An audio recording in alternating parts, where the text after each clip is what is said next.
Ladies and gentlemen, my name is Arlen Gould. Nick Helmer, as you know, is very frugal, your mayor. And Nick actually had a choice between Jimmy Kimmel Live and myself. And unfortunately, he picked me to help today. And I'm happy to be here. And as you know, in the past, if you've been to one of these events, there's always been entertainment. And Nick said, well, I'm saving money this year, Arlen. There's no entertainment. You're it. So I said, Nick, what do you want me to do? He said, sing a song. I said, you want me to sing a song, Nick? He said, yeah, because you're getting paid the same money you got paid last year without the song, which was nothing. So I'll sing the song, Nick. Amen. Chicago, Chicago, that title in town. Now that's all he paid for. So I'm not going to sing the rest of it. But it's with great pleasure that I bring up your mayor, my friend, Nick Helmer.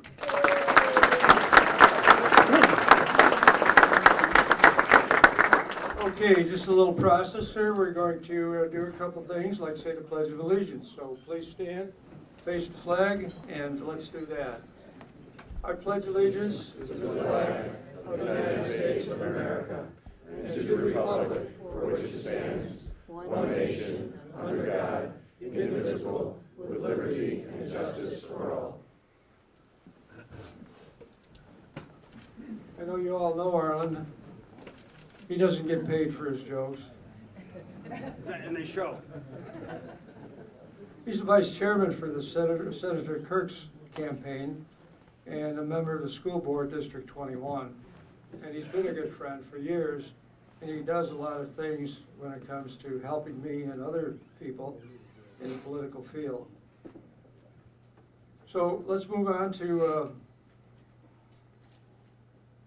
introduce Father Kurt Lambert. Father, you're here. Thank you. For the invocation, please.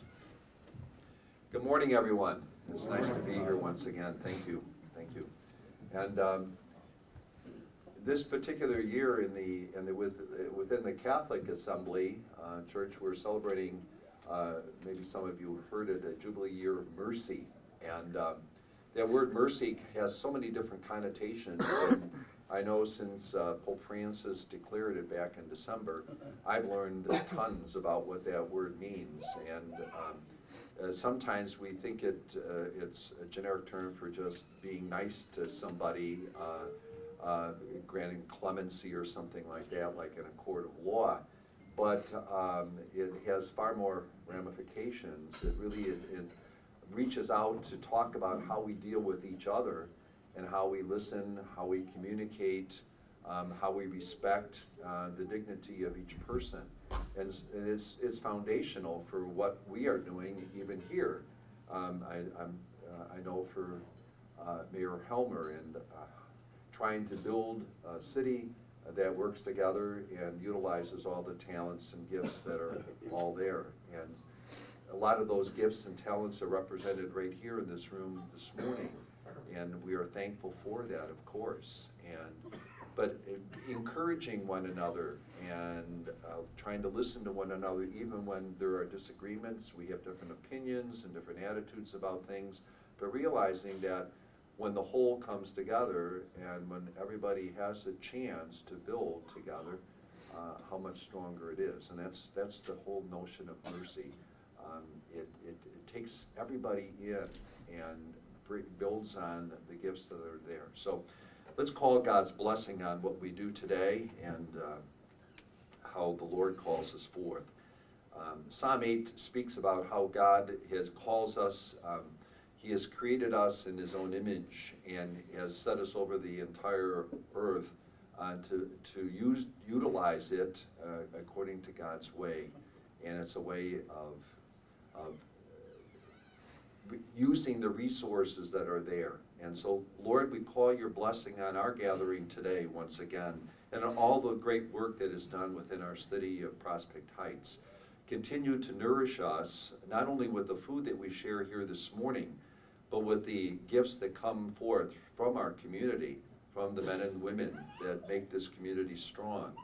Help us to encourage one another, support one another, listen to one another, even especially when we don't agree, but always realizing there's a bigger picture. The picture is our community working and building and making things better for everyone. So bless our efforts constantly, and help us always to realize the need to bring forth our gifts and to use those in service of the good, of the greater good of all of our community. And we call your blessing upon us gathered here through Christ our Lord. Amen. Thank you very much, Mayor. Thank you, Father.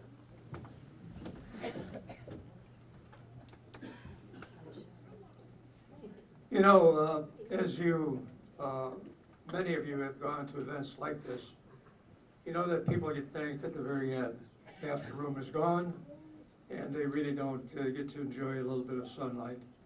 I'd like to say, first of all, Karen Schulteis is a dynamo. She put this thing together with the help of staff, and the staff worked just as hard as she did, but she gets things done. And you know how she does it? She gets this boot on, and she kicks people in the proper place. Here, I can't see you. True story. True story. She doesn't kick very hard, so that's fortunate. So there's a lot of people that made this happen today, and I really appreciate it. From all the departments of the city, from the people, our citizens that came here this morning, take a little bit of time on their Saturday shopping day to come here, and I really appreciate it. But most of all, I appreciate a person that has been with me for over 50 years. I won't keep adding the numbers on because they're irrelevant. We made it to 50 years together. We're still together, and I wouldn't be here without my wife, Gail.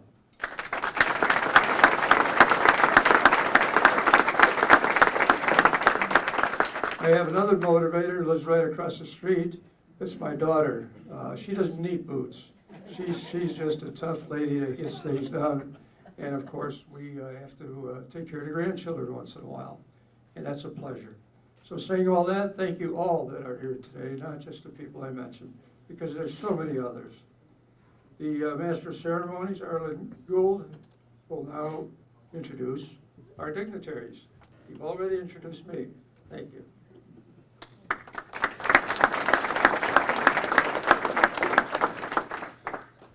Thank you, Nick. First of all, if I may, as the father of a firefighter, I don't think we often enough thank our first responders, our police, our firemen, our public works people. So if all of you would please stand, police, firemen, public works, all of you who protect us and help us live a safe life, thank you very much for all you do.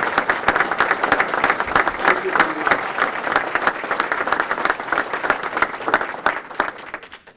Now we have some local elected officials. We have our aldermen, so I'm going to read the names, and if you'd stand. Laura Messer, where are you, Laura? I don't see you. She's working. Lawrence Rosenthal. He's also out. Scott Williamson. No, Scott is here. My old friend Pat Ludvigsen. City Clerk Wendy Morgan Adams. And of course, the mayor. And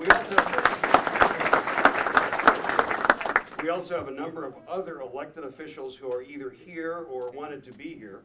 So in attendance today, Elaine Neckritz was here earlier. Let's hear it for your state rep, Elaine Neckritz.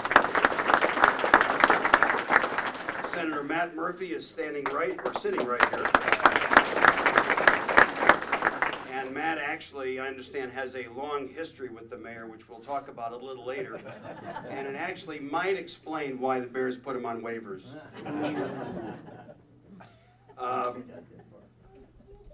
Leslie Munger, your controller, could not make it but sent regards. Dean Argyris, mayor of Wheeling and good friend of Mayor Helmer, sent a beautiful long letter thanking everybody for the work that we've all done, you've all done, to bring the two communities together. And I think that both Nick and Dean deserve a great round of applause for getting past issues in the past and working together for the betterment of both communities. So let's hear it for the two mayors.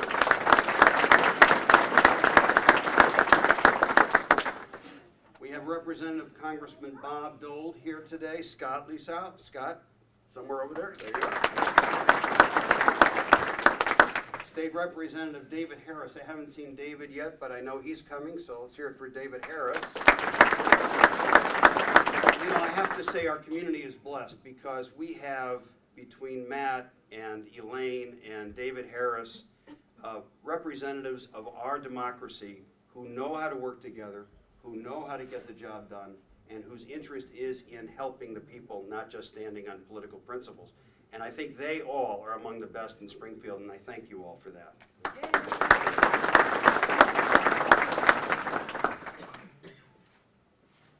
We also have Alva Kreutzer, the president of the 214 High School Board. Alva. Bill Dussling, also a member of the 214 Board, former president. As I said before, his badge is bigger than mine because they have deeper pockets than District 21 does. Ba-bum-bum.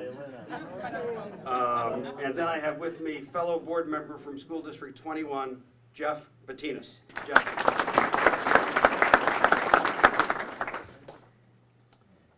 And Arlene Jurasek of Mount Prospect sent her regards. She wanted to be here, but she was out of town as well. I also have a note here to read to you. I regret to have missed this wonderful event. Thank you, Mayor Helmer, for all that you have done and continue to do, and congratulations on 40 years. Local government and municipalities are the strength of our country. Because of your work, the residents of Prospect Heights have a stake in managing the community and a say in its future.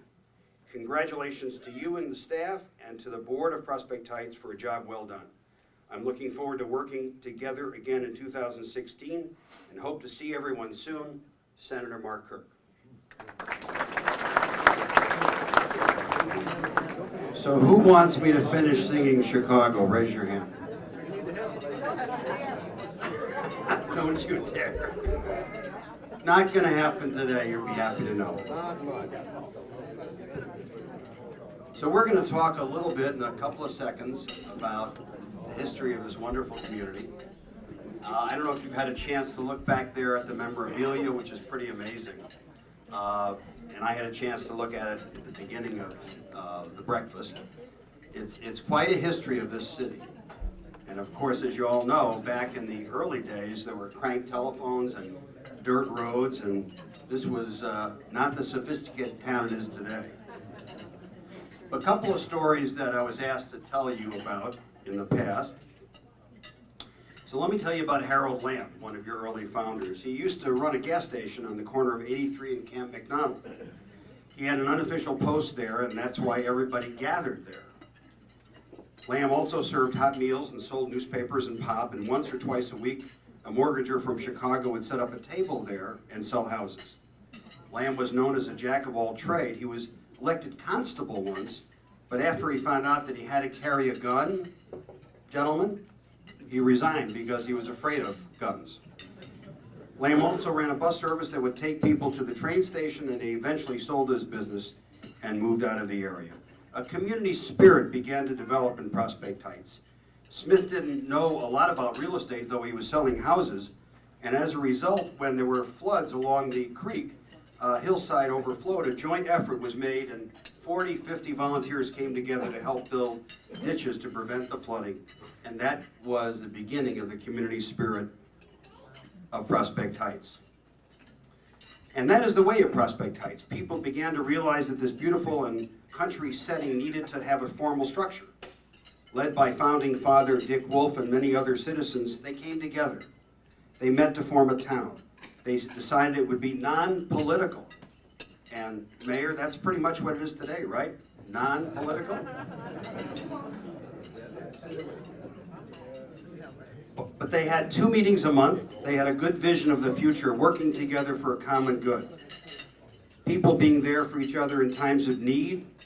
And 11 citizens came together to organize the first board of Prospect Heights in 1976. And by the way, 1976, the year of our country's bicentennial. So kind of an interesting year that Prospect Heights became Prospect Heights. There were 3,000 people here then, living in town, and today there are 17,000. Now, we are blessed to have with us one of the founding fathers and his wife of this town.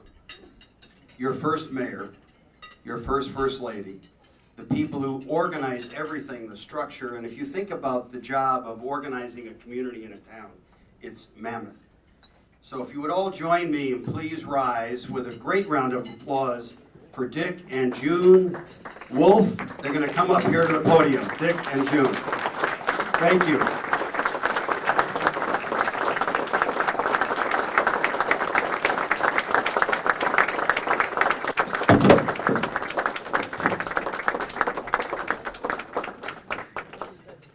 Good morning. Good morning.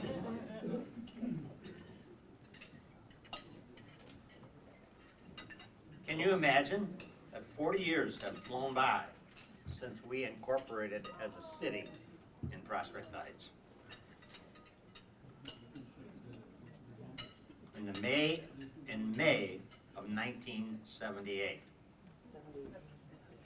1976, It's sorry. early. Dick, have you looked in the mirror lately? What happened? Who accomplished this amazing fact? Feet. Feet. There were 24 candidates for alderman, competing for 8 council seats. Jack Gilligan and Don Colby ran against me. Elected officials of the new city of Prospect Heights were Treasurer Harriet Nielsen, City Clerk Nancy Lambert, me as the mayor, Alderman Ed Bryant, Fred Gilman, Shirley Moore, Frederick Olds, John Fedeschi, Thomas Merle, Christina Carlson, and William Meslowski. Cook County Circuit Court Judge Harry Comerford swore us all into office. And there is a first alderman sitting at that table. Ed Bryant, stand up. Come on.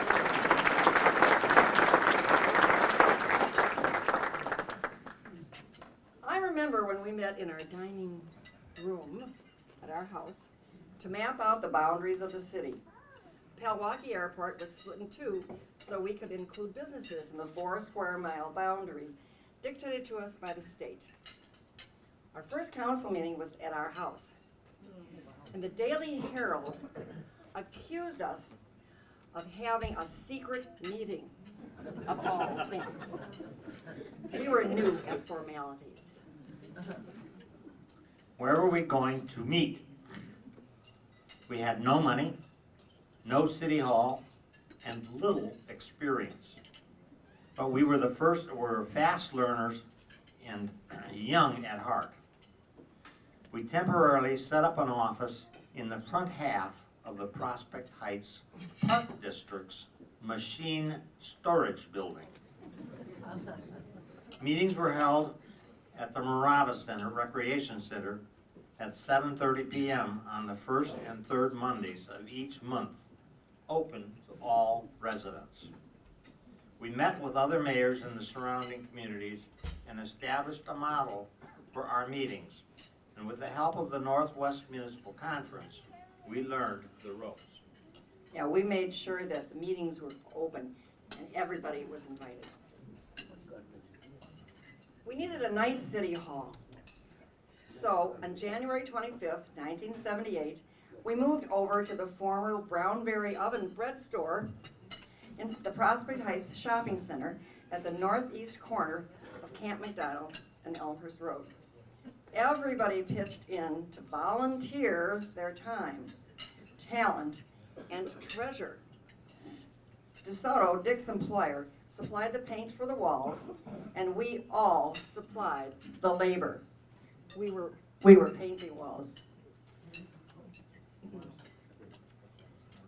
Household Finance Corporation was in transition and donated furniture, desks, and chairs to help us furnish the offices. A generous interior decorator donated her advice. We have many great memories of all the pioneers that have devoted to get this beautiful, unique city up and running. We have developed our own identity and proudly look forward to keeping it strong for the future. Thank you.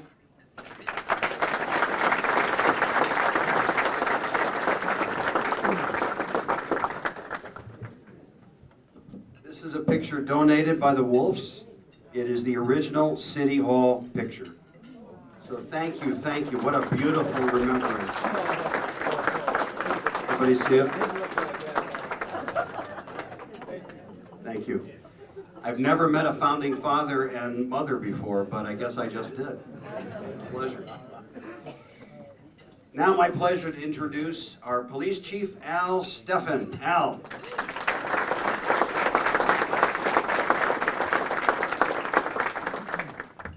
Thank you, Mayor Helmer. The mayor asked me to share some recollections from back in the beginning of, actually at the start of the Prospect Heights Police Department. I'll share some of those recollections with you, and then I'll turn it over to our current Police and Fire Commissioner, Sharon Hoffman, who will elaborate on where we're at today. I'm not originally from around here. I'm originally from the far northwest corner of Wisconsin. I grew up about 40 miles north of the Twin Cities, right on the border between, right on the St. Croix River, which is the border river between Minnesota and Wisconsin. I served almost 6 years in the military, and I ended up stationed in the area. And I remember reading in the Chicago Tribune about the start of the Prospect Heights Police Department. As I recall, it was a cold day in the spring of 1990 when I left our military housing in Great Lakes and drove south on the Tri-State Tollway. Not being a local, not knowing the area, I had scribbled down some directions that I had scratched out on a piece of notepaper. I exited on Willow Road and worked my west before finally pulling into the Wheeling High School parking lot. There was a line going far out the door. There was over 1,500 people that were also standing in that line to become Prospect Heights police officers.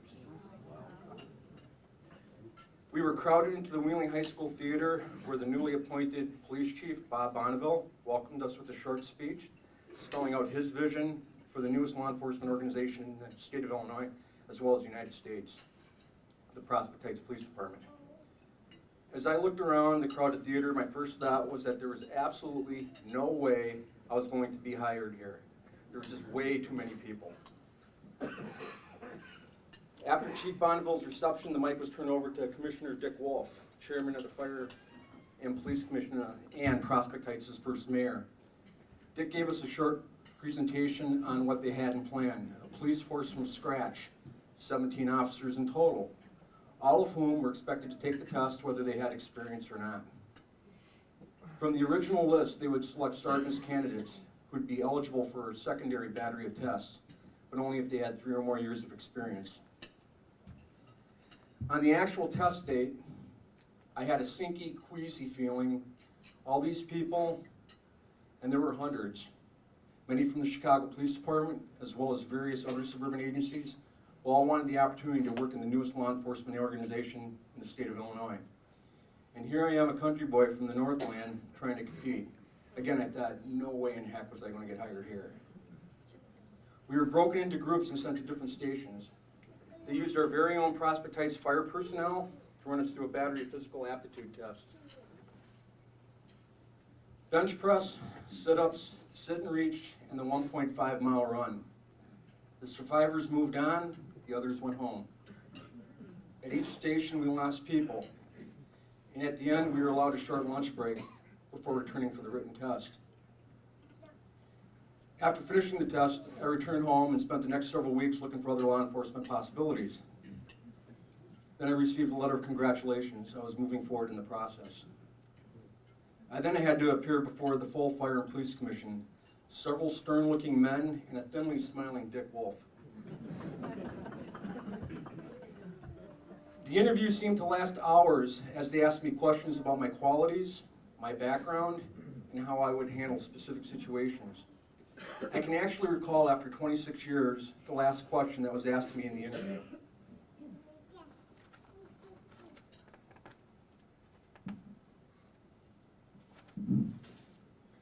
Came from Dick Wolf, and he wanted to know, Dick asked me, he said he really wanted to know what truly would make me angry and upset. I said, well, not a whole lot gets me angry and upset. He said, well, there's got to be something that happened that's made you angry and upset in the past. And I thought for a second. I said, it was 1985 when the refrigerator Perry scored that touchdown against the Packers on the Monday night.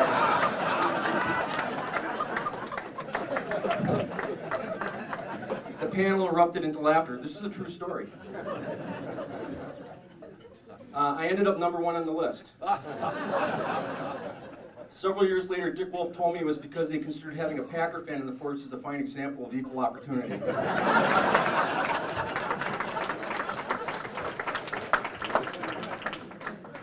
12 of us, the Dirty Dozen, went to the academy together.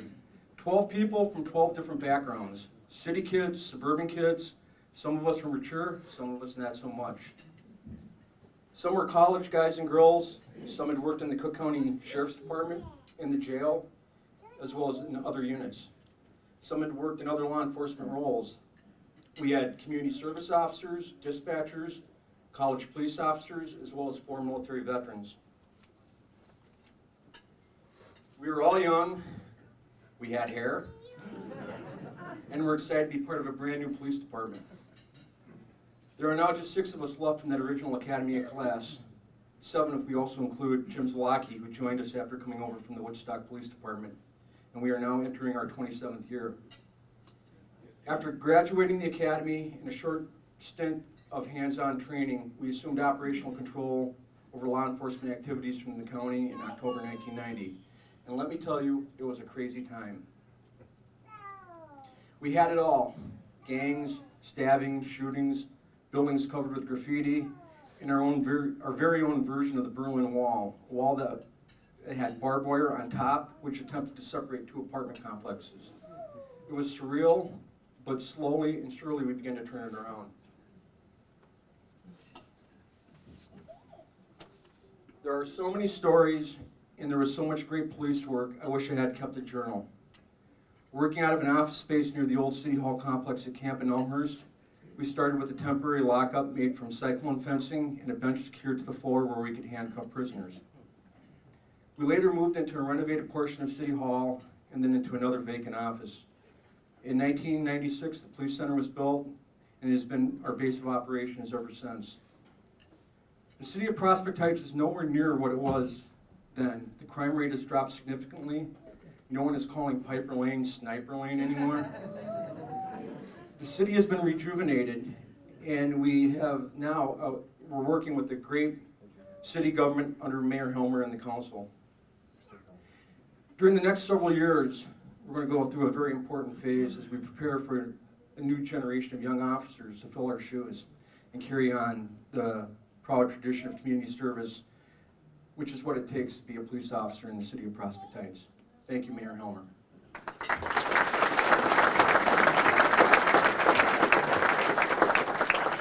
Hi, my name is Sharon Hoffman, and I'm one of the police and fire commissioners. I am reading a letter to you from Jerry Meyer, so I'm not Jerry Meyer, but just wanted you to know that in case you didn't. I regret I am unable to be with you this morning to participate in the annual Mayor's Breakfast to help and celebrate and reminisce 40 years of our city's existence. In 1987, the City Council recognized that our current arrangement with the Cook County Sheriff's Department for law enforcement and police protection had served its purpose since our early years of incorporation, and it was time to establish its own municipal force. Over the next 2 years, the Public Safety Committee studied all aspects of the benefits of our department, as well as the financial commitment a city department would have on its overall budget, with the most important benefit being a department that would serve the residents' needs and concerns within the community. In the 1990, the committee recommended that the City Council unanimously approve the ordinance creating a department and directed the city administrator to hire its first police chief. A nationwide search was conducted, and after interviewing a number of candidates, Chief Robert Bonneville was hired, a police and fire commission was created, and the process for hiring officers was in place. At our first police candidate orientation, over 1,500 potential officers attended and subsequently started the process of physical testing, written examinations, and finally going through oral review in front of our Police and Fire Commission. When all was completed, our new department consisted of a chief, 3 sergeants, 14 officers, a records clerk, and a chief secretary. Our current department consists of Chief Steffens, Deputy Chief Zawacki, 4 sergeants, 16 patrol officers, all which include 2 detectives plus 1 detective assigned to the DEA, 5 part-time officers, 8 administrative positions, 12 citizen volunteers, and Bain, our K-9. It should be noted that Chief Steffen was the #1 recruit candidate, and Deputy Chief Zawacki was one of our original sergeants at the time this department was started, and we still have 5 original officers serving to this day. The Prospect Heights Police Department has been a success since its inception and continues to be an asset to our city every day. It was my pleasure to serve as mayor during this exciting period in our city's history, and after more than 25 years, it continues to be my privilege to serve on the Police and Fire Commission, along with Commissioner Fiorito and Commissioner Hoffman, as some of our department look forward to the retirements and we begin to usher in a new generation of officers. Congratulations on 40 years, former Mayor, Chairman, the Prospect Heights Police Commission, friend of the city, Jerry Meyer.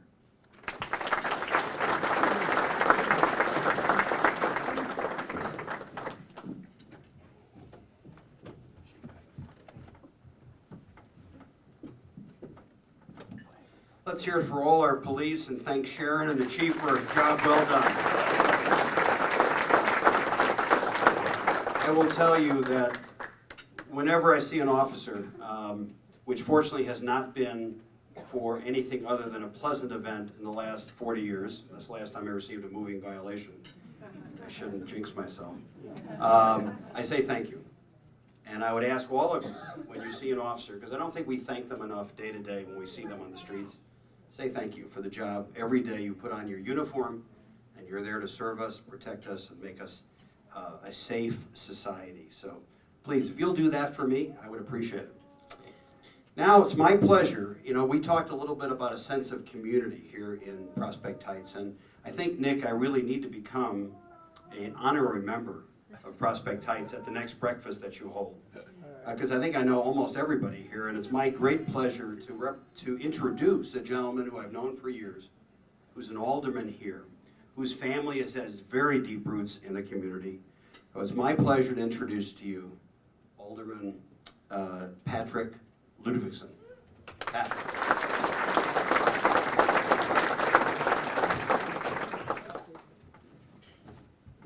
The mayor, this one?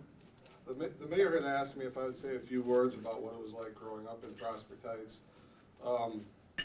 That's kind of a loaded question. I mean, I don't want to tell you everything about myself growing up in Prospect Heights because, I was a kid at one time and before the police department, thank goodness. You always hear people say, I could never have grown up in a time like today where video, cell phones, and everything you do is on the internet. Back then, it was a similar situation. We grew up where we didn't have 23 officers in Prospect Heights watching everything we did. It was under county, so it was a much different place back then, but obviously much better today. I mean, it's one of the biggest improvements in the last 40 years has been the police department, the fire department, public works, having professional people take care of the city, which it had never had. So I just want to kind of go over a few things. My grandparents moved here in 1951 when my dad was about 5 or 6. And he grew up in Prospect Heights, starting on Clarendon, eventually moving to Pine Street. And he would tell me stories about what it was like when he grew up. And a lot of the stories that I remember and that he remembers always seem to deal with the emptiness or the vacant land that existed back then. It's hard to imagine it now, but when I grew up, Lake Claire wasn't there, Lake Arlington wasn't there. All these housing developments weren't there, and there were places that we used to go and hang out as kids and play. So, and when he grew up, it was even more undeveloped. There was no Randhurst, there was no houses west or east of Randhurst up Euclid Road. And he would tell me stories about when he was a young kid, and he would take his shotgun and they would go over to what is now Lake Claire and go pheasant hunting. And he said he'd walk right down Willow Road with his shotgun at 12 years old. And I said, you know, how different a world it is today. And you know, nothing was thought of it back then. My parents bought the house that I grew up in, or when I first moved in 1974 on Schoenbeck. And at the time, the street where they had actually built their last house was Prospect Court, didn't exist. And a lot of people had 1.5 acre lots back then, and there was no street behind them. So my dad cut his lot in half and built the house and actually put a gravel street in, which existed for a long time before it was finally paved. So he was also one of the first 11 people that ran for alderman, but he didn't make it at that time. And that's what kind of got me started in thinking about this, even at a young age. In 1976, when that whole election was going on, never thought in a million years that I would do this. But he eventually became a park board commissioner and served 2 terms. And he was very involved with Prospect Heights, and he ended up building some houses at the end of our street, 7 homes, and that was during the late 70s, early 80s, when there was a lot of houses going up, filling up the vacant lots that existed. As far as myself, I attended all the schools, Eisenhower, MacArthur. I went to St. Viator because my parents thought the priests at St. Viator could help me out with a little discipline, which was good, which was true. My sister went to Hersey and did really well there. Some of the things I remember at school was Eisenhower used to have these fallout shelter signs all over it. You know, that was back in a time when we were worried about, you know, it was during the Cold War, and Eisenhower was an official fallout shelter location. I remember as a kid saving up 20 cents to go up to the Prospect Heights Pharmacy. Some people might remember that. It's where Doc Rana's office is now. It's an old-fashioned pharmacy where he wore like that old-fashioned white, you know, pharmacy uniform with the neck collar. And he sold candy, and you'd go in there for 20 cents and buy a Charleston Chew that at the time seemed as big as a baseball bat. But you would eat one and you'd take one home and put it in the freezer, because when they froze, you break them, they break into a million pieces, and it was just a neat thing to do. Also, right before we moved to Prospect Court, there were a lot more animals in town. There was a man behind us who had a bunch of ponies. And every now and then those ponies, he lived next to what is the library today. He had a house up behind the library. Every now and then the ponies would get out and they'd be running through the Eisenhower field. And so my memories are of just so much more open land and a more rural Prospect Heights when I grew up. It's amazing how many people of my age or younger or even a little older actually moved to Prospect Heights after having grown up here. When I first moved here in '94, there weren't a bunch of them, but it got to the point where Mr. LaRanger, the principal at Eisenhower, had T-shirts made so that when you came there for the school function where everybody came to, it said you were an alumni of Eisenhower School, and it was amazing how many people moved back into their parents' homes because they love this community, and I do too. It's hard to put your finger on what it is. You know, I get really sentimental about it if I'm gone for a while and I drive from the airport coming home and you get into Prospect Heights, no matter where it's at, I kind of feel like I'm home, even if it's not at my home. Friends of mine say, oh, somebody was telling me they're moving. Oh, well, where are you moving? And they were moving 3 suburbs over, and I've always said I couldn't imagine moving 1.5 miles from where I live. You know, I'm just so used to and love Prospect Heights. And my wife went to Hersey, so I married a Prospect Heights girl, and we have 3 girls ourselves, and it's my hope that someday one or a couple of them will move to Prospect Heights when they're done with school, so it'll continue on. But I have nothing but good memories of Prospect Heights, and hopefully for a long time to come. Thank you.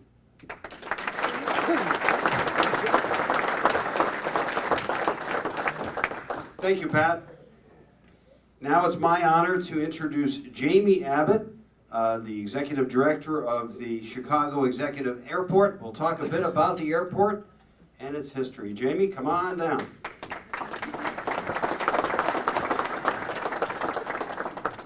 Thank you, sir. Good morning, everybody.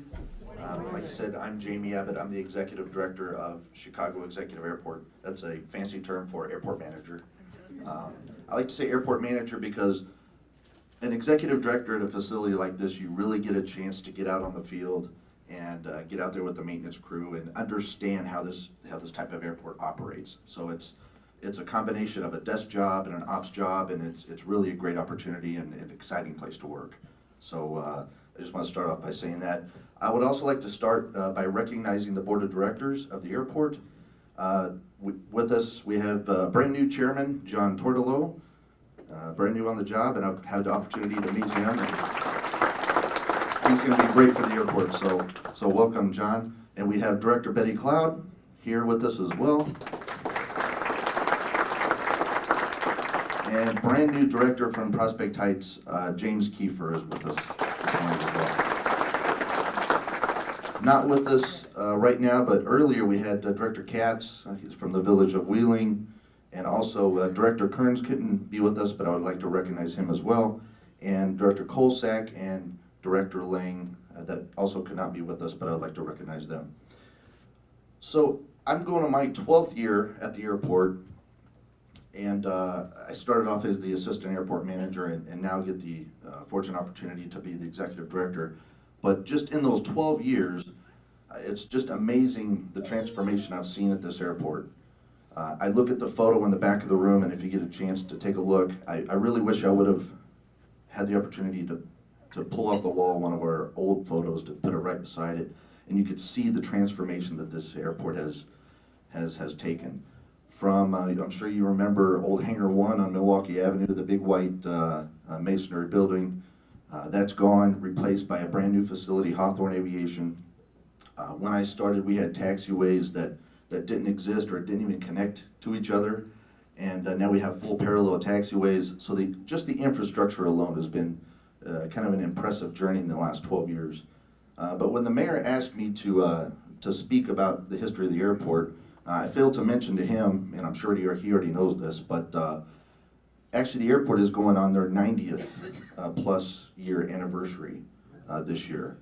So from the 1920s to today, starting as Gothiers Flying Field, then turning into Pewaukee Airport, and then the ownership of the Priester family, and then the communities, the city of Prospect Heights and the village of Wheeling, having the foresight to purchase this airport from the Priester family, really was able to jumpstart this airport into what it is today, into meeting current FAA standards and regulations and so forth.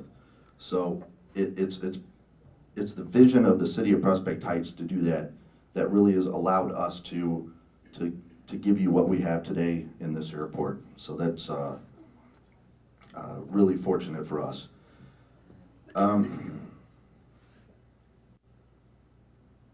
In those 90 years, we've basically been able to build a brand new airport on top of an old one. We haven't really changed the footprint so much, but we've able to secure grants and monies from the FAA and the state of Illinois, along with our local funds, to build the facility you see today. Just a little statistics about the airport. We're the third busiest airport in the state of Illinois, after O'Hare and Midway, of course, then it's us. We're also in the top 10 in the country in corporate traffic. And I'm sure if you're a neighbor of the airport, you know this. And I know this, I'm reminded every day that we are a very busy corporate airport. But it's about being a good neighbor. And just some of the initiatives that we've done in the last year and continue to do. I'm gonna kind of go through a list of those. We continue on our master plan. We're right in the middle, we're on phase 2. And it's really a visioning document. So we're taking where we are now, we're gonna look ahead 20 to 30 years and what should this airport look like and how can we best serve the aviation community. So with your leadership, we are continuing with that. That's another year and a half or so until that's completed, but that is really gonna give us the vision for the future. So you will hear more about that in the meetings ahead. We also are readdressing noise issues. We want to be a good neighbor to the community, both the city and the village. And so we have formed a noise committee, which gives the citizens of the communities a voice in voicing noise concerns and so forth. We have initiated new noise abatement procedures to try to divert traffic over highly residential areas. And so the effort is to really be a good partner and a good neighbor to both communities.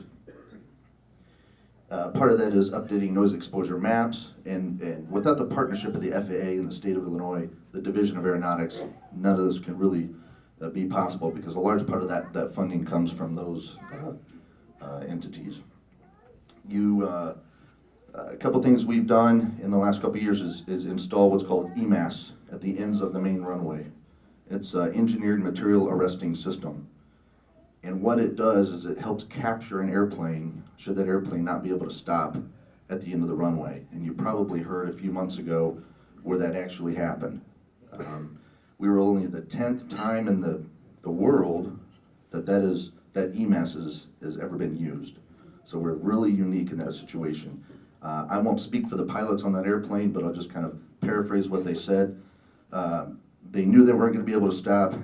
They had a vision of maybe leaving the airport, and something reached out and grabbed that airplane and stopped it before it went to that fence. So without the foresight and the vision of the board of directors installing that EMAS, we really prevented something that I could have been telling a different story. So we were fortunate to have that. And I hope you can join us this July 3rd. Last year was our last July 3rd celebration at the airport. The city and the village and the airport get together and really invite the community in to see the operations firsthand. So hopefully you'll join us again this July 3rd, and it's really a great time at the airport. So with that, I just want to lastly say I'm so proud to represent this airport. When I go to conferences like I'm going to go to in a couple weeks in Houston and meet with airport managers from around the country, they know the significance of this airport and what it means to the national airspace system. And so I'm proud to represent you in talking to these folks, and thank you very much for the opportunity.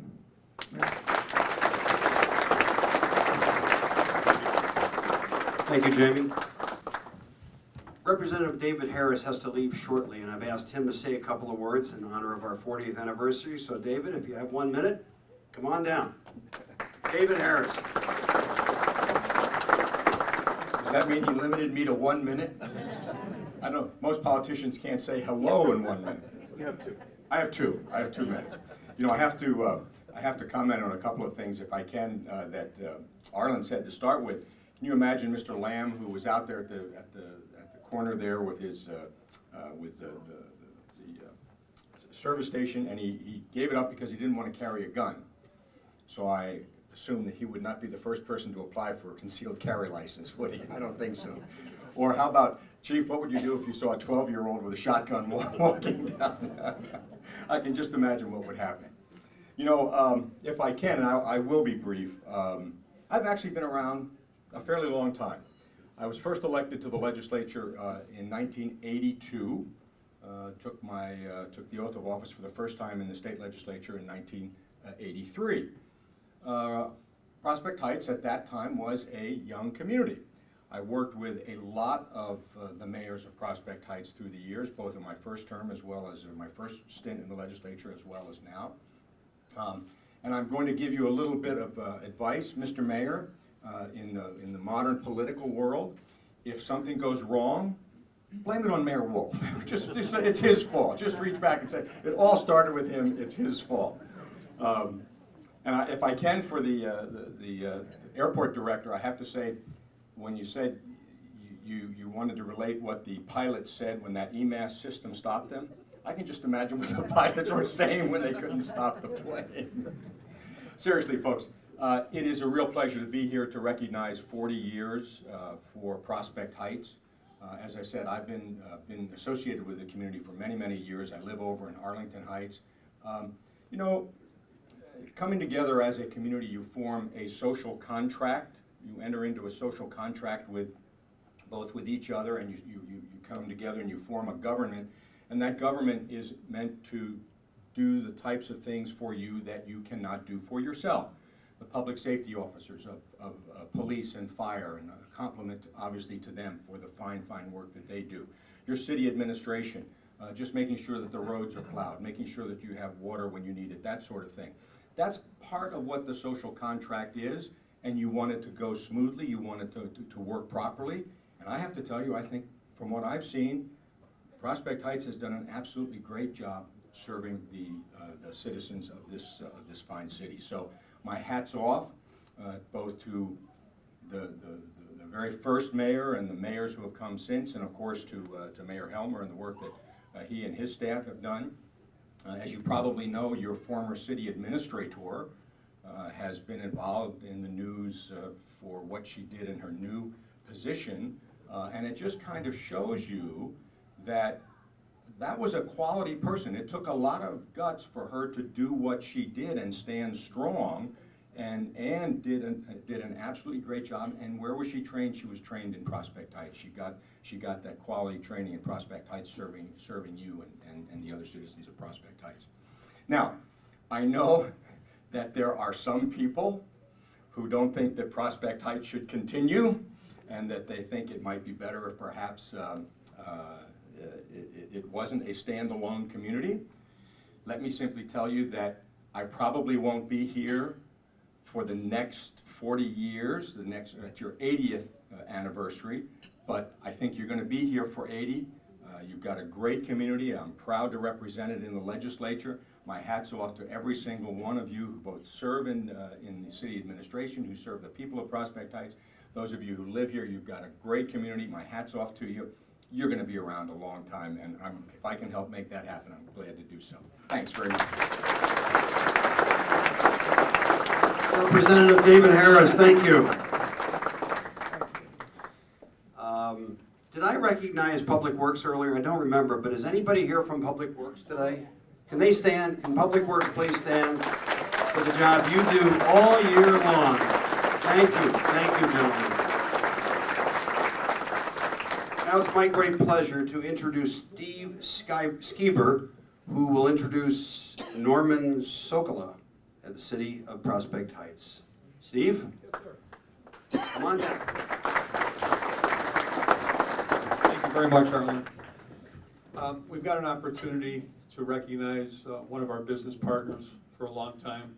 I've known Norm since the early 1990s. At that time, the City of Prospect Heights needed a train station. We were establishing our train route back and forth through the corridor.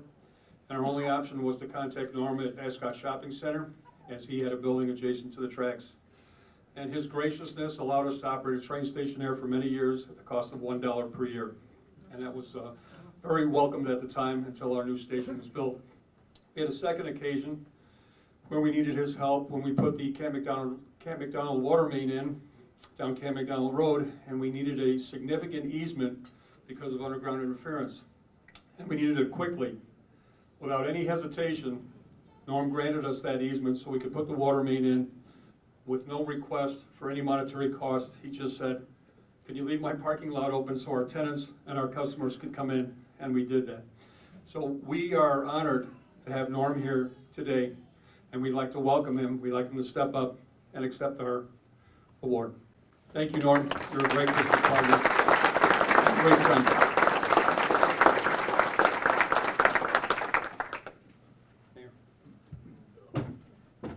Norm just shortly said, thank you for all you do, for all you've done. You're a great friend to the city, and I would like to present you with a key to the city. It will open my door for sure, and many others here.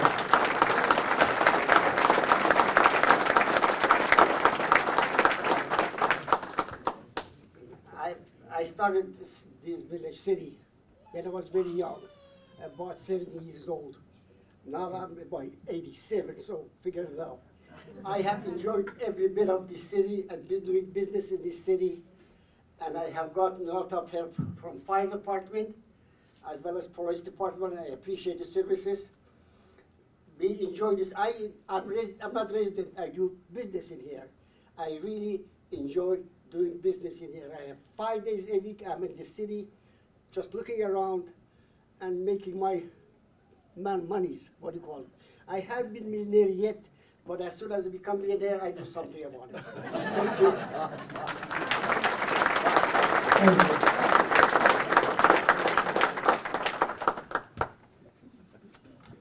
You know, you may notice I have a strong affinity for military people, people that wear a uniform. If you think about Al Stephan, our general, General Harris that was here just a few moments ago, and others that have served the military. Well, Norm Soka has served a position that I've never understood but greatly revere. He's the curator of the Mesopotamia Museum. And if anybody knows what that is, I don't, but I know that he holds dear to heart and in storage things for Harvard, for other schools like that, and guards their treasures, our treasures as a nation.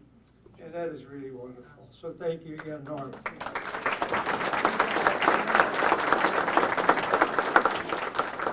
Yeah. Okay.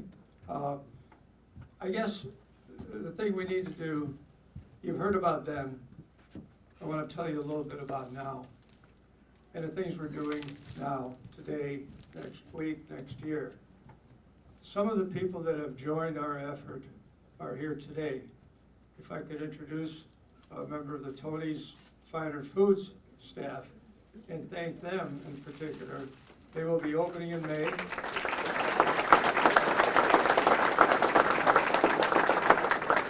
And I call this the Business Appreciation Award for investing in our city, for doing something that we desperately need, a grocery store. And I think with Tony's Finer Food reputation, your brother-in-law, no, you're right, have I got that right? Yeah. Co-founders, yes. Yeah, Tony and co-founders and Dominic, they're investing a lot of money. That place alone has in the last 3 years have probably put in $20 million. The previous tenant Ultra, and now them coming in and having more confidence. And I know for a fact, and I tell you this now, and you can hold me accountable, they will do a great job for our city. Thank you very much.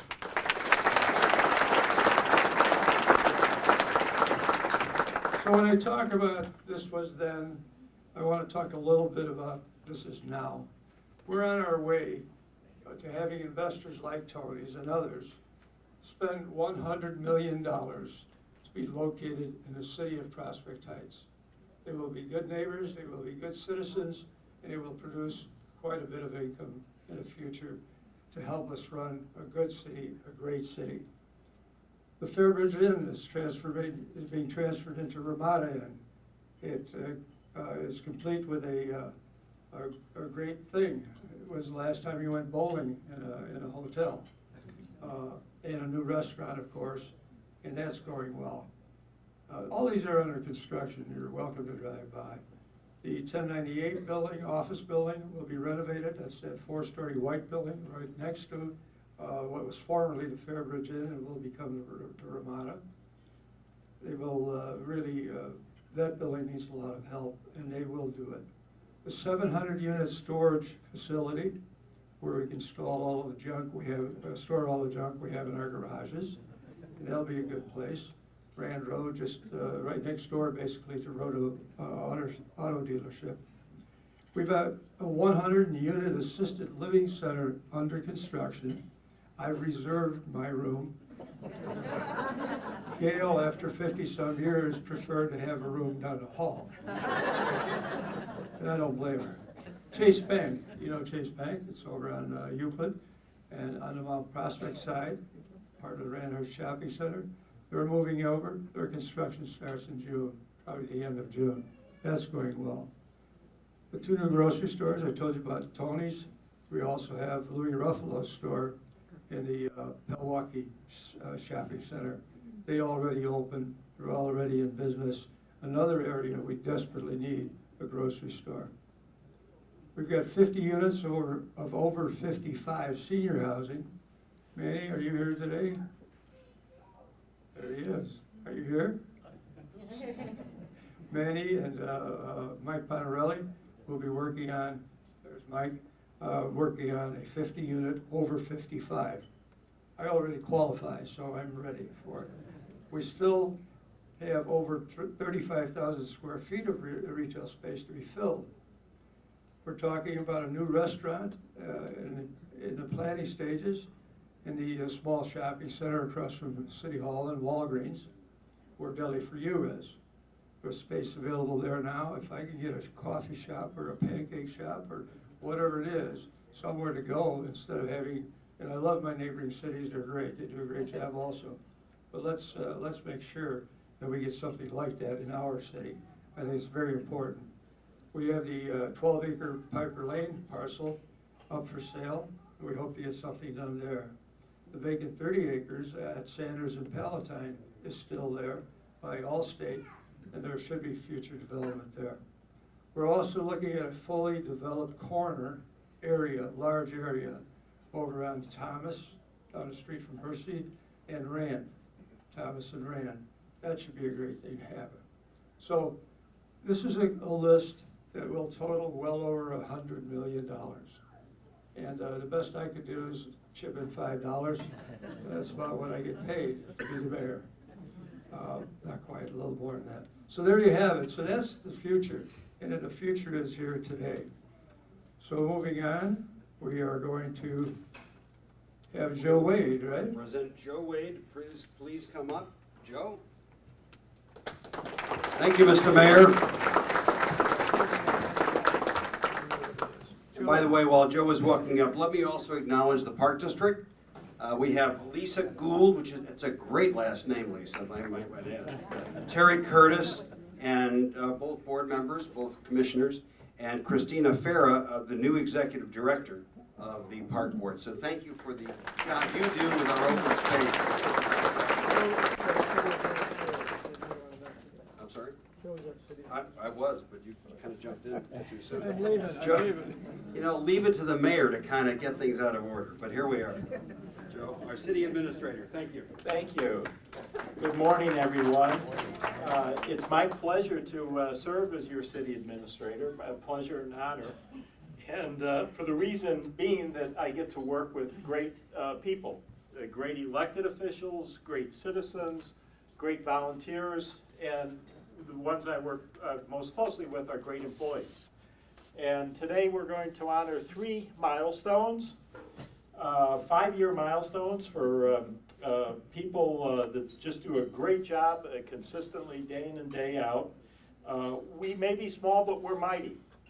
And today we honor Sean Heber of the Public Works Department.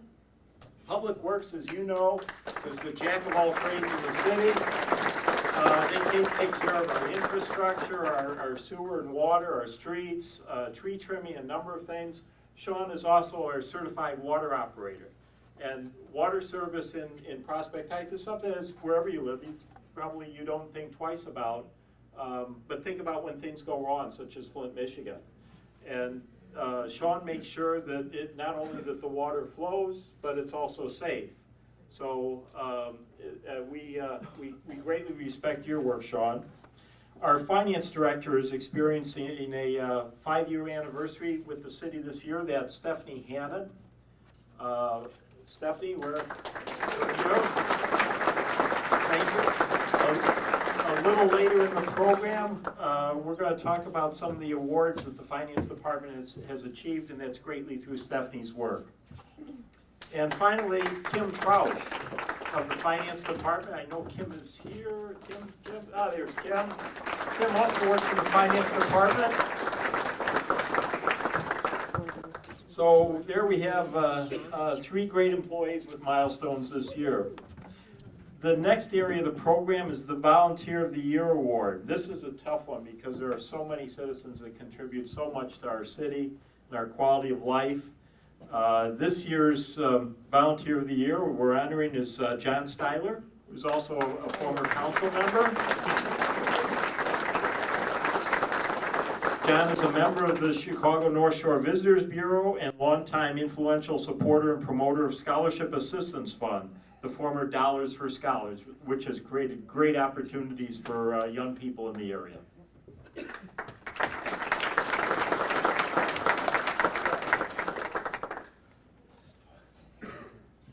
one of the two citizens that represent our city on the Chicago North Shore Convention and Visitors Bureau. Representing the city is a privilege. If you are a business in our city, we urge you to consider joining the Chicago North Shore CVB. We have material available outlining the many benefits of the organization. Just visit our website and you'll be amazed. Currently, all of our hotels are members, and last month the Chicago Executive Airport joined. Wheeling is well represented with their many restaurants. I truly believe Rocky Vander's and the Union Ale House are perfect candidates for membership in this organization. I am also serve on the board of the Chicago Scholarship Assistance Fund, formerly Prospect Heights Dollars for Scholars. Yesterday, we learned the names of the students who will be receiving funds. There were 31 applicants and 12 scholarships of $2,500 each. 4 will go to Prospect Heights students, 3 to Wheeling students, 4 to Arlington Heights students, and 1 to a Buffalo Grove student. I can't give you the names because the students haven't been told. They're being told today. Our scholarships are $2,500 each. The Charlie Priester, a 4-year renewable, and 3 academics are awarded by George and Christine Winandy. The Winandys live in Arlington Heights. They heard about our organization and they give $7,500 a year for 3 scholarships. Of ours, we give 7 scholarships from the organization itself. There have been many difficult ones to get students to apply for. One is the vocational and trade. This year, fortunately, 1 student applied for it and is going to Milwaukee to chef school. It's very difficult to qualify for any of these scholarships, but to have someone that does qualify for a trade school, we're very pleased. My personal belief is not every graduate has or wants to seek higher education or the experience of college. I appeal to you to support our Scholarship Assistance Fund, your Dollars for Scholars. Thank you.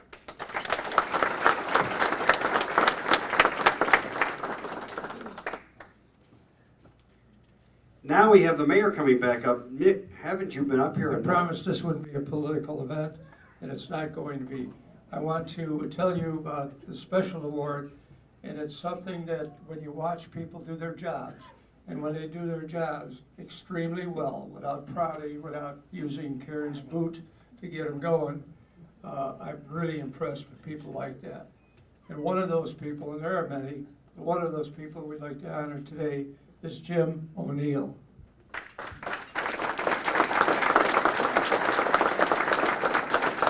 He's our Director of Public Works, and boy, whether it's midnight or 2 o'clock, I know because he calls me, he takes care of what's going on. We had a, what did we have the other day, a sewer break? Water main break. Water main break at Rob Roy. Yes. Worked all night with your crew, Yep. got it done, and reasonably everybody's happy. Yes, thank you very much, Mayor. Thank you, Jimmy. Senator, why don't you come up now, because we're sensitive to your time, and Nick, stay right here. Senator Matt Murphy, our good friend and your community's great friend. Well, thank you very much, Arlen. I appreciate it. Mayor, nice to see you. Congratulations on 40 years.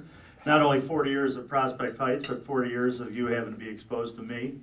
I don't know if everybody knows, but the mayor was my football coach when I was 8.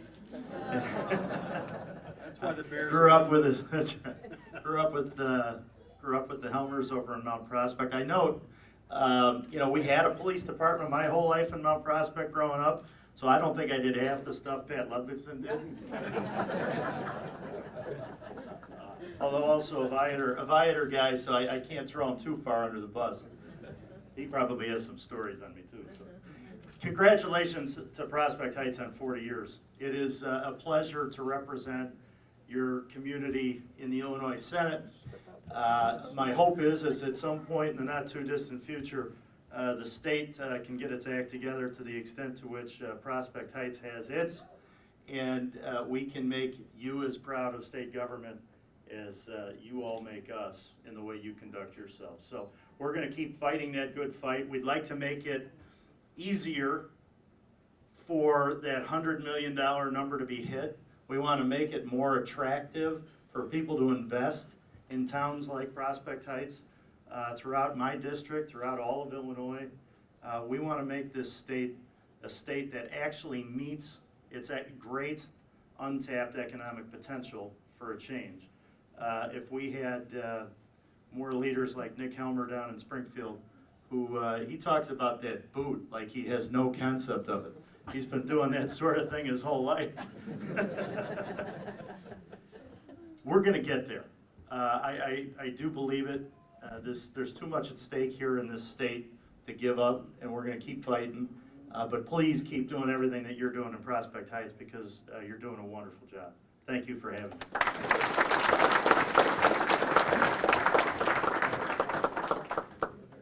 The CAFR Award.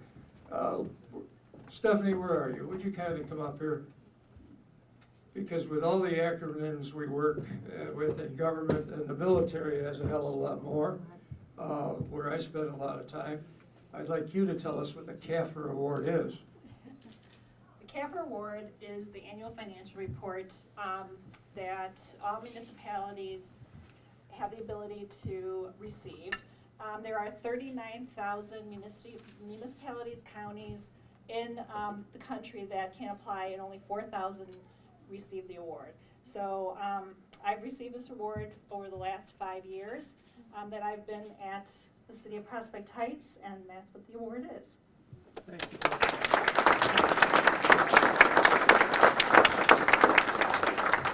And you know, it's just to point out that we are fiscally responsible, our budgets are in good shape, and we've got a great future, and people like Stephanie make things happen. All right, and then we went on to the Business Appreciation Award. Young Joe Kim had to go back, and the small business, no, he's here. Oh, thank you for staying. Small business owner of Dog Walk and Soul Billiards. You can.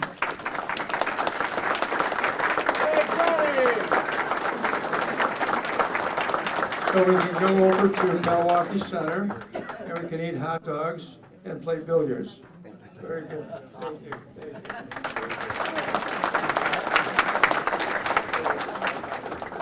Our Medium Business Appreciation Award goes to Joe Aberhart from the Village Cyclery on Rand Road. Rand Road, where are they at? Right across from the shopping center. They do a great job. So we really appreciate. They took an old warehouse, or an old banquet hall rather, that was shut down for years, remodeled it, wood floors. I mean, the place is beautiful now, and they bought it, and they're selling bicycles. I was going to buy a bicycle for my grandson, but I got to tell you, bicycles aren't like my J.C. Higgins that I had when I was a kid. You know, these bicycles, many of them start at $1,000 and go to $10,000. And you know what? There's people in there all the time, and we collect sales taxes all the time, and everything's great. So thank you to Village Cyclery. And we already did that. So now it's my pleasure again to bring up Chief Stephan. We're going to do the Citizen of the Year, and then the Employee of the Year, and the Police Anniversary of the Year. Thank you. Chief. Joining me is Deputy Chief Jim Zalaki. I don't know if all of you know this, but over 40% of Prospect Heights, the people that live here, were born speaking another language. And Prospect Heights is a real melting pot. And I want to highlight a situation where people from different backgrounds came together to help a neighbor in distress.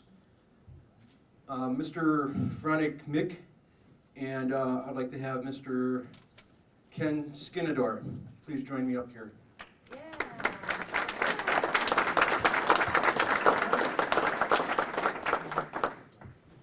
On February 28, 2016, at approximately 7 in the morning, the Prospect Heights Police Department responded to a call of a woman being beaten in the 800 block of Old Willow Road.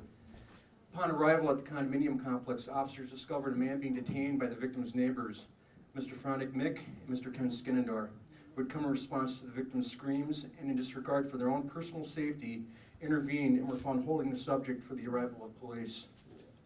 Further investigation revealed that the 25-year-old female victim had been visiting her boyfriend in Chicago the evening before, and after arguing most of the night decided she wished to return to her home by cab, at which time her then boyfriend unsuccessfully attempted to stop her from leaving. A short while after returning home, our victim heard someone ringing her door buzzer and then other neighbors' door buzzers as a means to try to bypass the front door and obtain access to the building. The victim ignored the buzzer, but then heard a knock on her door. She looked at the people, but couldn't determine who was knocking. She eventually opened the door, at which time the then boyfriend barged into the apartment, grabbing her by the neck, forcing her to the ground, and was beating and kicking her until Mr. Mick and Mr. Skinador came to her assistance and called 911. The victim was treated at Glenbrook Hospital for injuries and is doing fine now. The offender was charged with home invasion and unlawful restraint by the Cook County State's Attorney's Office and is currently awaiting trial. Domestic violence is an epidemic affecting individuals in every community, which this is another example, and will not be tolerated. And thankfully, due to the personal heroism depicted by these two gentlemen, a young lady's life was possibly saved, or at least saved from a savage beating. And we would like to present them awards as Prospect Heights Citizens of the Year.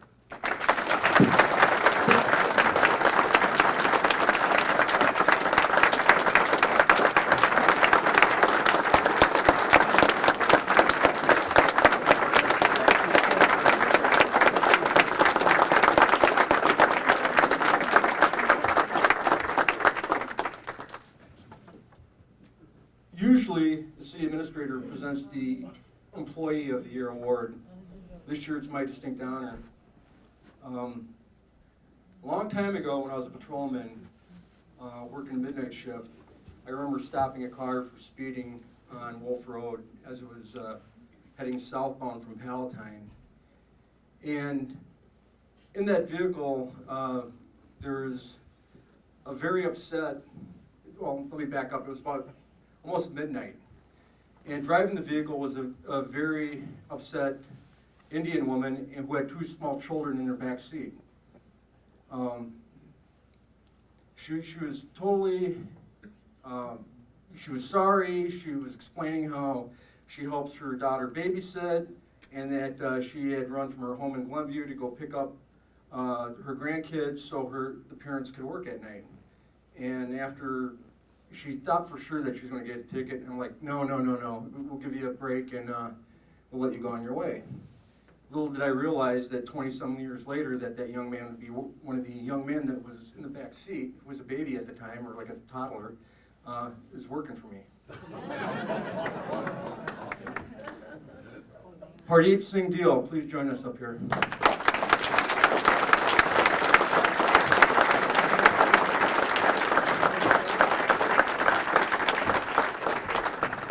Hardeep, or Pete as he's known by all that know and love him, first came to us as a volunteer that worked with our peer jury program.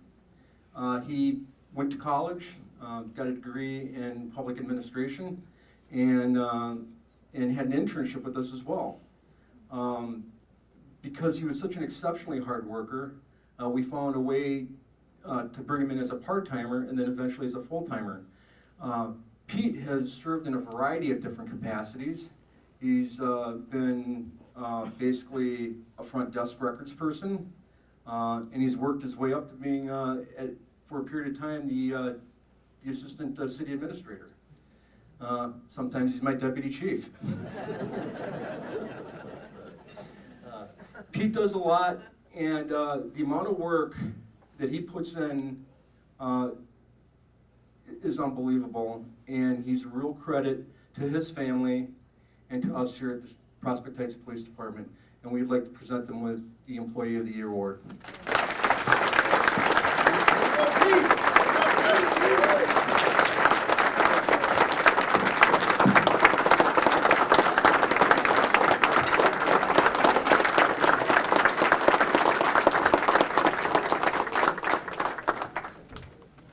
Okay, one more award, Police Anniversary Awards.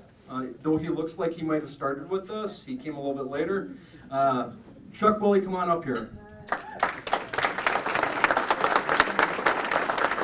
Chuck Woolley has been with us for 25 years, and we'd like to recognize him. He's always at work, always on time, and always around. But a little known fact is that the deputy chief offered to work all his midnight shifts next year if he would agree to retire shortly. Congratulations, Chuck.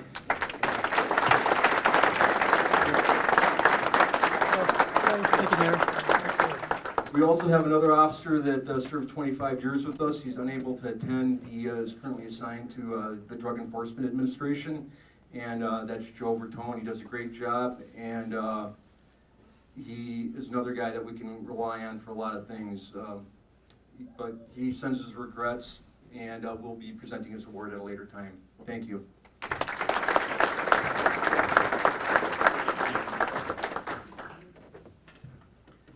We're almost there, folks. Mayor Helmer, would you please step up again? We're going to do the Lifetime Achievement Award. And Steve Schieber, would you want to join us back up here? Mayor? Lifetime Achievement Award. What a great expression, and what a great person that will receive it today.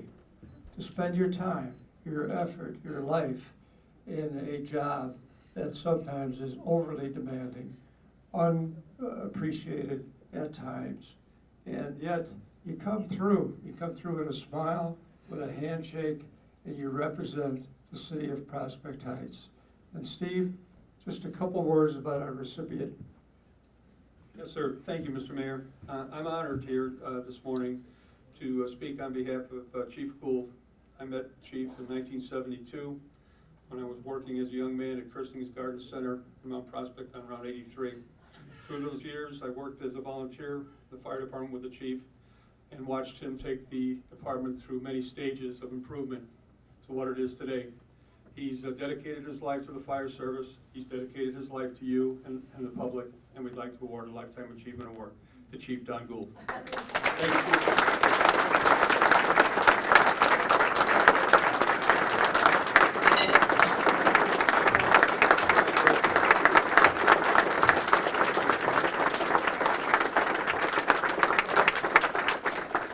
I didn't see that coming. I've been in Prospect Heights most of my adult life. And I've been with the fire department for 49 years. And it's pretty hard for a guy 55 years old. I've always been honored to be in Prospect Heights. It's been my home. I've raised 4 children here. My lovely wife, Lisa, who's president of the Park District. My son, Ryan, who's going away to college this fall. This means a tremendous amount to me. People of Prospect Heights, you should be proud of your fire department. They work hard. Many long nights, many hard days. But I got a great staff, like Deputy Chief Tim Jones, Deputy Chief Drew Smith, who are my backbone. But I really appreciate this, and working with the city has always been a pleasure. Working with the police department has been really a good working organization, and we've gotten along great. And Mayor Helmer, thank you very much for the award. Thank you.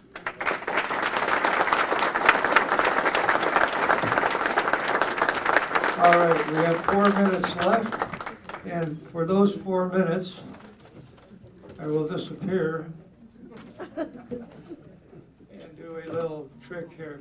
Arnold, you've been a great help to me, to the city of Prospect Heights. We are in a... Let's get my name right, it's Arlen. I've always called you Arnold. I didn't know the difference. You're right. I apologize. Arlen. You got it. You got to carry it out. Yeah, the raffle will be the last thing. Just quickly said, I wanted to give Arlen a special award. And I've been wanting to do this the last 8 times that he was RMC. But our CFO, who is like, I always compare her to a little boxer hound. She bites you in the leg, she won't let you go until you fess up as to what's going on. Indicated to me that we can't give any monetary awards. So I decided what I would do. Arlen, come on up. I would award Arlen a dozen golf balls, and they happen to be used golf balls, just in case anybody asks me a question as to what we're giving out. But it's from the Rolling Greens Country Club, so that's pretty good. All right? It's better because... Thank you, Nick. Actually, I thought there were a dozen rotten eggs, is what I thought they were. And lastly, Arlen, we'd like to give you a key to the city.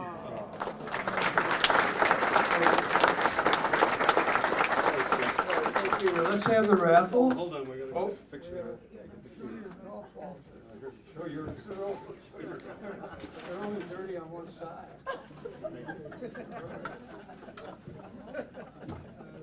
All right, Karen? Yes. Raffle time? Okay. All right, do you have your raffle tickets? Get your raffle tickets out. You must be here to win, because we don't know who you are if you don't have a raffle ticket. That won. $25 gift certificate. $25 gift from Rocky certificate Vanders. from Rocky Vanders. Goes to Dean Savis. Oh, hey, we got a Dino in the crowd. There you go, thank you. Thank you very much. Yes. It's a gift bag from Harper and a $10 gift certificate to McDonald's. All right, pull out an award, please. The name. Oh, $10 gift certificate to Bree McDonald's. Higgins. Yes. And a $25 stipend. How's that? Bree Higgins herself, former alderman, former great member of our city council. Thank you very much. Another Harper's gift bag and another $10 gift certificate. All right, gift certificate, $10. What do we have for a name? Oh, you want a name? Yeah, I was gonna put it in my pocket, but. June Wolf. June Wolf. Oh, my.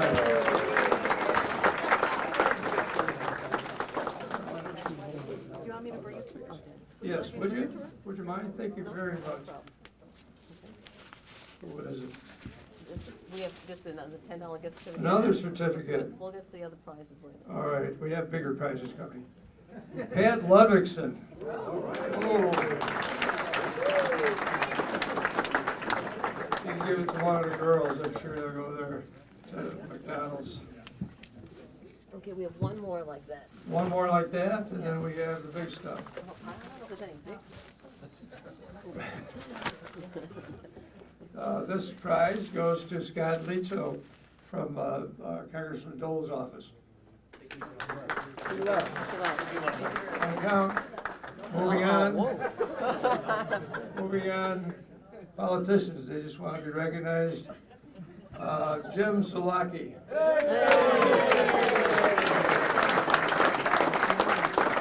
One for the good guys. Thank you. $25 gift certificate to AMC Theaters. Okay, we're up to $25. Goes to Rebecca Jacob. Just give it to That's my daughter, and the rule is, if you're not here, I could probably find $25.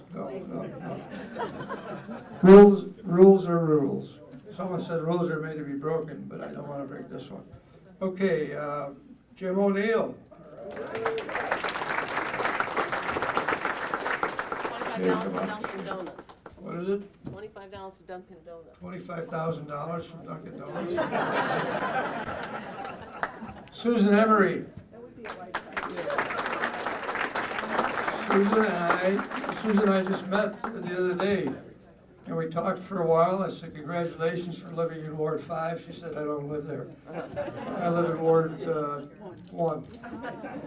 But that was good. It's right next door. Get somebody intellectual, Barnes and Noble, 25. Barnes and Noble, $25 gift certificate. Boy, I hope some of those stores stay in business. And this would be a good one. Dick Wolf.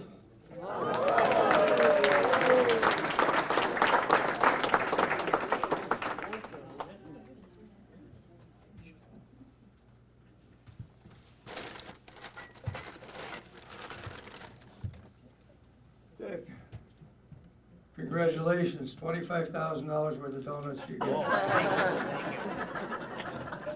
$25 to Rocky Vanders. Okay, to Rocky Vanders for $25. How about Valerie Majenik?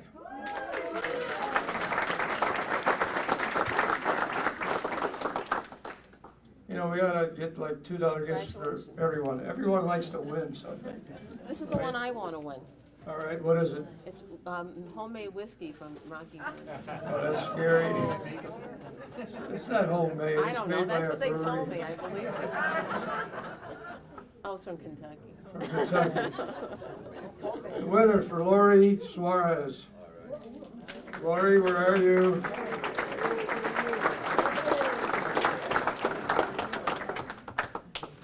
Okay, Mayor, I still have a chance, there's another bottle. This is nice. Yeah, that's nice, thank you. Thank you. I'll be over this afternoon. We'll test it out. All right, another one. The bottle looks great. I know. I don't drink hard liquor, but I could try. Thank you. Ed Bryant. Ed Bryant. Eddie Ed. Wow, that table's a big one. Ed Bryant, one of the founding fathers of our city. Congratulations. I hope it lasts for a while. Thank you. A gift from the people of France, I guess. It says The Paris. people of France. Gail and I lived in France, so they must know we live in Prospect Heights now. They gave us a Statue of Liberty, no? Joe Wade.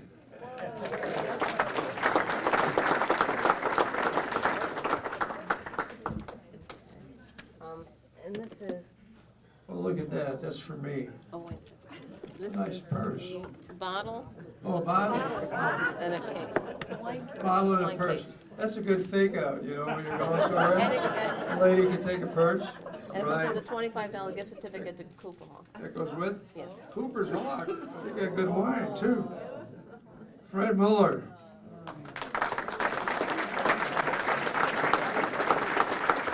Oh, darn, he's here. Fred, congratulations. Thank you. And we're 2 minutes overtime now, so we gotta keep moving. Well, we didn't have a good box, which was given as a donation. It's some soap and a candle.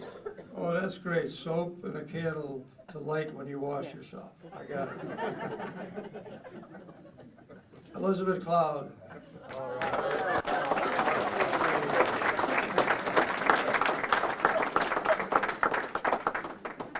Very nice. Very nice. Congratulations. They call her Betty for short, as all of you know.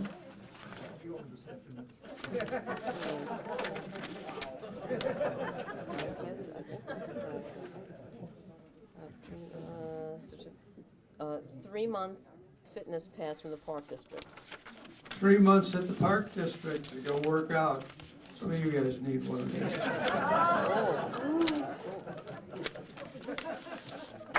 Carrie Dawson from Quincy Park.